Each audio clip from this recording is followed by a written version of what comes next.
wali-wali Allah jazab yang paling nyeleneh di Indonesia.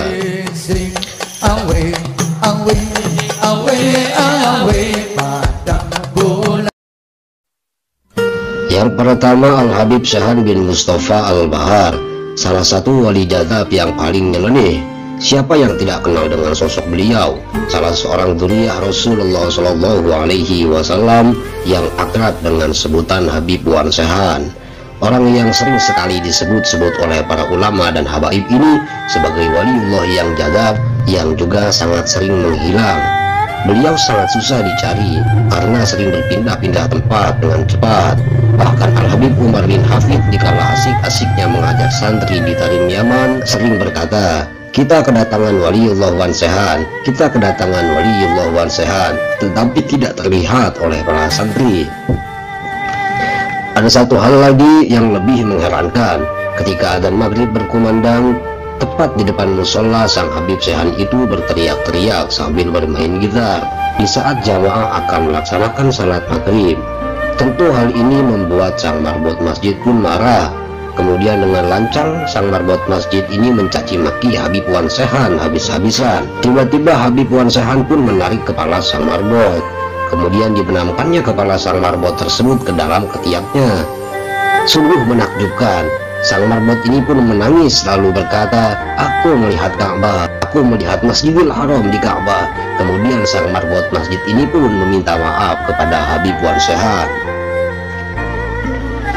Ada satu kisah lagi ketika akan diadakan acara maulid.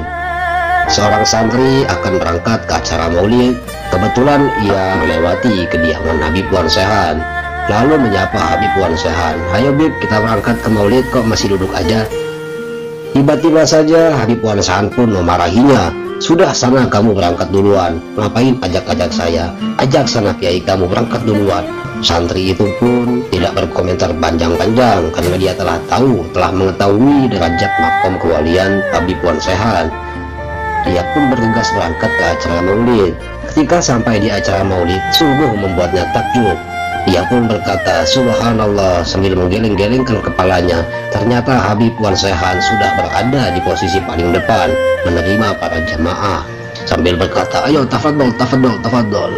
Ketika sang santri itu pun bersalaman dengan Habib Wan Sehan, Habib Wan Sehan berkata kepadanya, "Hehe, maaf ya, aneh sampai duluan.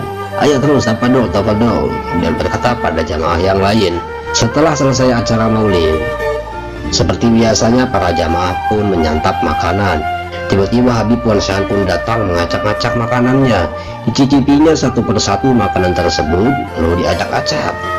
Para ulama, kiai dan habaib yang telah mengetahui kesaktian Habib Wan Sehan hanya tersenyum saja melihatnya. Namun bagi orang yang baru pertama kali melihat Habib Wan Sehan pasti mengira bahwa itu adalah orang gila.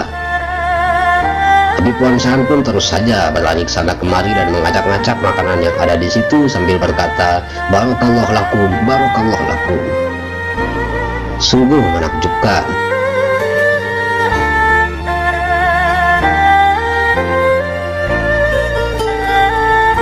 Dua, Kiai Khalilur Rahman yang biasa dipanggil Rarilur, merupakan ulama yang sering didatangi ulama dari berbagai pelosok dunia. Tak hanya itu, warga biasa pun sering datang untuk meminta barokah, mulai dari soal urusan pernikahan sampai minta obat alternatif. Kalau dilihat-lihat nasabnya ke atas, beliau adalah cicit ulama besar Indonesia, Kiai Khalil bin Abdul Latif atau Syekhona Khalil Bangkalan. Bergelar Syekhona karena Kiai Khalil adalah guru besar mayoritas ulama Indonesia. Masyarakat Madura menilai Rarilur dalam makom jadzab. Dalam terminologi tasawuf, jadzab merupakan satu tingkatan proses untuk mencapai tingkat karomah istimewa yang biasa disebut wali. Namun sebagian masyarakat menilai Rarilur sudah mencapai makom wali. Mana yang benar? Wallahu a'lamu bishawab. Yang pasti kiai ini memang luar biasa. Penampilannya yang sangat bersahaja, bahkan jauh dari kehidupan normal, membuat hati orang yang melihatnya bergetar. Wajahnya yang memancarkan nur ilahi, beliau bagai magnet kehidupan. Beliau membuat orang yang melihatnya lupa akan segala gemerlap dunia. Tuh Gusti, inikah ulama sebenarnya? Beliau adalah orang yang zuhud, hidupnya hanya untuk Allah. Kebiasaannya hanya berkelana dari satu tempat ke tempat lain. Orang yang tak memahaminya bisa jadi mengira beliau adalah orang gila. Maklum, dengan penampilan yang sederhana, terlebih perilakunya yang cenderung aneh, beliau kadang hidup di tengah laut merendam diri sampai berhari-hari.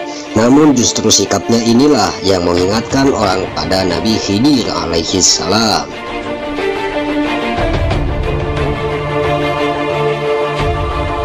Yang ketiga, Habib Abu Bakar bin Segaf. Beliau yang bertelanjang baju adalah wali Majdum. Al-Habib Abu Bakar bin Segaf bin Abu Bakar As-Segaf adalah cucu dari Al-Qutub Al-Habib Abu Bakar bin Muhammad As-Segaf. Habib Abu Bakar bin Segaf ini dikenal oleh warga sebagai orang yang sangat jarang memakai baju. Bahkan orang yang melihatnya sekilas akan menganggapnya seperti orang gelandangan. Namun, setiap orang yang pernah berjumpa dan bersalaman dengannya akan merasakan kerinduan yang sangat berat.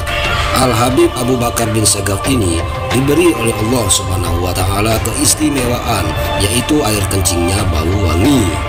Dan beliau mengurung diri di dalam kamar kurang lebih 15 tahun tanpa makan dan minum.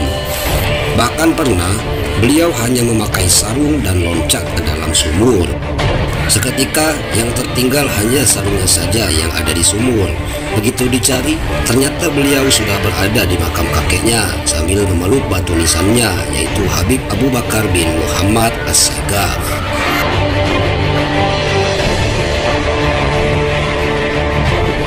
Yang keempat, Habib Ja'far Al-Kaf. Nama beliau adalah Habib Ja'far bin Muhammad bin Hamid bin Umar Al-Kaf dari Semarang, Indonesia. Beliau adalah seorang wali Allah yang besar, makomnya adalah Majdud. Kebiasaannya membuang uang ke laut puluhan juta, ratusan juta, hingga miliaran.